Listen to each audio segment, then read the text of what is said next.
जय श्री कृष्णा, जय सिया राम। आज मैं आप सबको जीवन में बहुत काम आने वाली जानकारी है जो भगवान श्री कृष्ण ने अर्जुन से कही थी मानव कल्याण के लिए।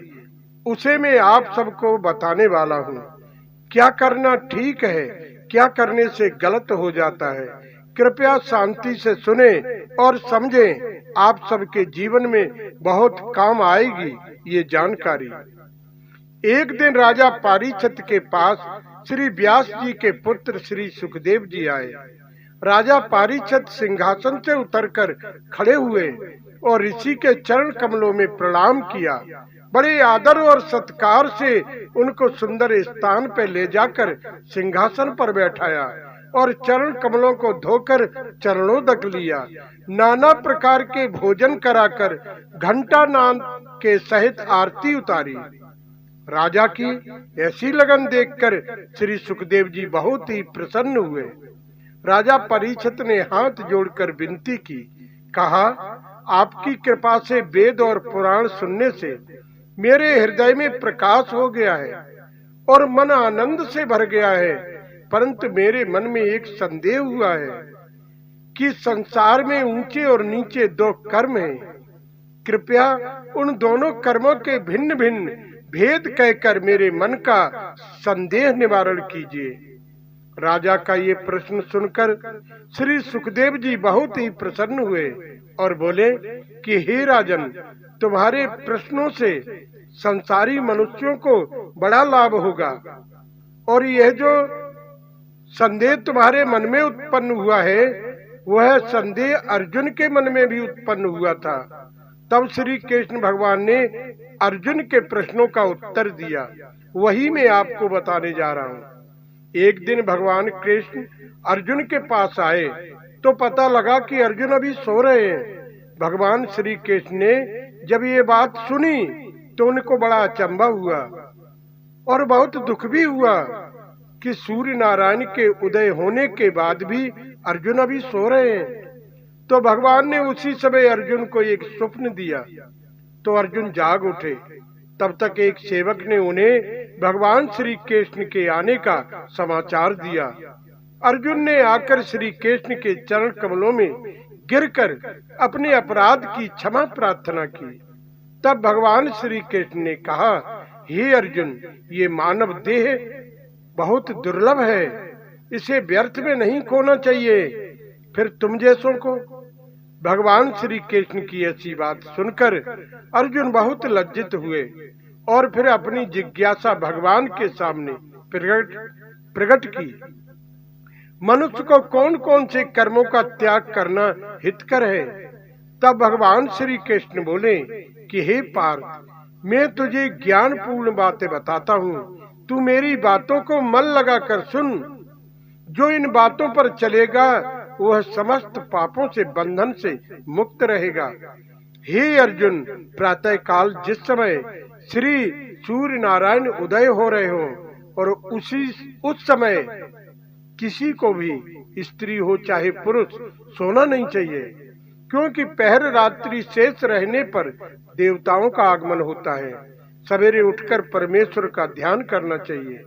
सूर्य उदय पर स्नान करके सूर्य देव को जल देना चाहिए।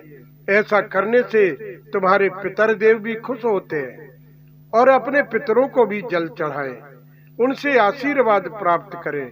ऐसा करने से पितर देवता बलवान हो जाते हैं। ऐसा करने से मनुष्य इस लोक में और परलोक में दोनों का सुख भोगता है। और हे अर्जुन, समझदार मनुष्य को अपने बिस्तर पर अकेले ही सोना चाहिए। अर्जुन ने कहा, हे केशव, अगर घर में कोई अतिथि आ जाए और दूसरी चारपाई न हो तो फिर क्या करें? तो भगवान श्री कृष्ण ने कहा, अपना कुछ अलग से वस्त्र बिछा लो तो आप उस दोष से बच सकते हैं। और हे अर्जुन, जो कोई रात के समय घर आंगन में झाड़ू देता है वह अवश्य दरिद्री होता है, क्योंकि उस समय लक्ष्मी जी का घर में आगमन होता है और वो जिसके हाथ में झाड़ू देखती है उसी को श्राप देकर चली जाती है। इसलिए रात्रि के समय कभी झाड़ू नहीं लगानी चाहिए।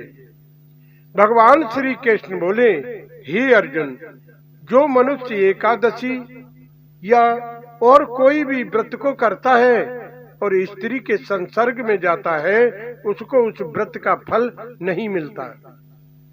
और हे अर्जुन, व्रत करने वाले मनुष्य को उस दिन चारपाई पर नहीं सोना चाहिए। भगवान कहते हैं कि मनुष्य जिस देवता का व्रत करता है, वो देवता व्रत के दिन उस मनुष्य की देह में वास करता है।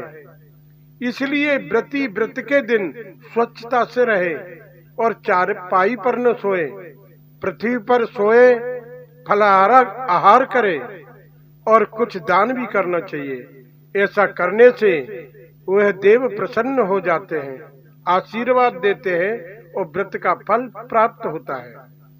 व्रत के दिन किसी को भी अपने जूठा नहीं देना चाहिए, क्योंकि जूठा जो खाएगा वो व्रत के फल का भागी होगा। और हे पार्थ, जो व्यक्ति तांबे के पात्र को जूठा करता है, अशुद्ध कर लेता है, अशोच स्थान पर ले जाता है, उसको बहुत बड़ा पाप लगता है। सब धातुओं में तांबा महापवित्र माना जाता है। तांबे के पात्र से स्नान करने से गंगा स्नान का फल मिलता है। और हे पार्थ, जो मनुष्य भगवान का भोग लगाकर भोजन करते हैं, चलते फिरते उठते बैठते भगवान का नाम लेते रहते हैं, ऐसे लोगों के जीवन का क्या कहना है। उनको मनुष्य जीवन में होने वाले पापों से मुक्ति मिल जाती है और हमेशा के लिए भव बंधन से मुक्त हो जाते हैं। और हे अर्जुन, भोजन हमेशा मौन होकर ही करना चाहिए। मिथ्या वचन बोलने से जीवन में बहुत परेशानियों का सामना करना पड़ता है। अगर भोजन करते समय कुछ बोलना आवश्यक हो तो 5 ग्रास लेने के बाद आचमन करें, उसके बाद बोल सकते हैं। और हे अर्जुन, अपनी अर्धांगिनी से कभी लड़ाई नहीं करनी चाहिए। अपने मुख से कभी अपनी पत्नी की बुराई नहीं करनी चाहिए, नहीं तो आपके पितरदेव आपसे रुष्ट हो जाएंगे, तो आपको कई परेशानियों का सामना करना पड़ेगा। विवाहित स्त्री आपकी संगिनी है। आपके पाप से पाप और पुण्य से पुण्य बढ़ता है। अगर कोई अपराध हो जाए तो पुरुष को चाहिए कि उस पर क्रोध न करके सदा प्यार से ही शिक्षा देते रहे। जिस घर में नारी का सम्मान नहीं, उस घर के सारे देवी देवता रूठ जाते हैं। उनका प्रकोप तुम्हें परेशान कर सकता है। जिस घर की स्त्रियां सुबह देर से खड़ी होती हैं, उन पर कुल देवी का प्रकोप हो जाता है। उन पर लक्ष्मी कभी टिक नहीं पाती। और हे अर्जुन, शीलव्रती स्त्री को चाहिए कि अपने पति को परमेश्वर के समान जानकर निस्दिन उसकी सेवा करनी चाहिए, पति के स्वरूप का ध्यान करना चाहिए और पतिव्रत धर्म का पालन करना चाहिए। पति चाहे कितना भी कठोर क्यों न हो, उसको ईश्वर के समान समझना चाहिए। जैसे संपत्ति में वैसे ही विपत्ति में पति की आज्ञा से मोह नहीं मोड़ना चाहिए। जो भी स्त्री पुरुष आपस में प्रेम से रहते हैं, चाहे सुख हो चाहे दुख, नित्य भगवान की चर्चा करते हैं, भगवान की चर्चा सुनते हैं और मनुष्य जीवन का लाभ प्राप्त करते हुए अंत काल में वैकुंठ धाम को चले जाते हैं। मनुष्य को सुबह शाम अपनी घर की देहरी पर कभी नहीं बैठना चाहिए। अगर वो ऐसा करता है तो उसके घर लक्ष्मी टिक नहीं पाती।